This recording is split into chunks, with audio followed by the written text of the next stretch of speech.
बिस्मिल्लाहिर्रहमानिर्रहीम बिस्मिल्लाहिर्रहमानिर्रहीम अस्सलाम वालेकुम वरहमतुल्लाहि वबरकातुहू। उम्मीद है सब लोग खैरियत से होंगे, खुश होंगे। ताहिर भाई सियालकोट से। ताहिर भाई का ऑर्डर है 4 फीट बकेट्स का। ताहिर भाई ये 4 कुर्लियाँ है और ये आपके लिए सियालकोट हमने डिस्पैच करवानी है।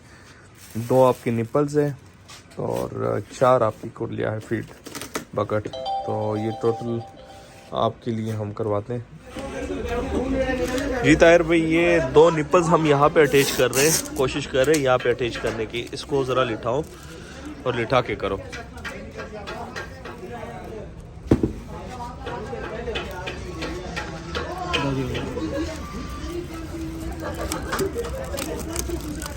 किस तरह से दुयोत बने रहा लगा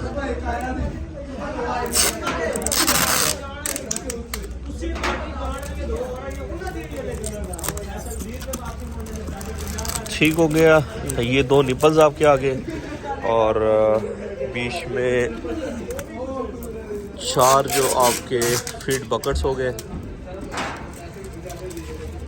2 निपल्स। और ये फैसल मोड्स का जो मेन टर्मिनल है इस्लामाबाद वाला, यहाँ से हम आपको डिस्पैच करवा रहे हैं। इंशाल्लाह सियालकोट में आपको कल या परसों ये आपको इंशाल्लाह मिल जाएंगे। रेसिपी मैं आपके साथ शेयर करता हूँ। ताहिर भाई ये आपका हो गया और 450 रुपये आपने सियालकोट में पे करने। इंशाल्लाह ये कल या परसों आपको मिल जाएगा। कोशिश कीजिएगा परसों आप इनके मेन टर्मिनल में जाए, फैसल मोड्स के सियालकोट में, वहाँ से आपको मिल जाएगा। वीडियो एंड करते तो हमें याद रखिएगा, अपना ढेर सारा ख्याल रखिएगा। 5 वक्त की नमाज़ अदा कीजिएगा। अल्लाह हाफिज़।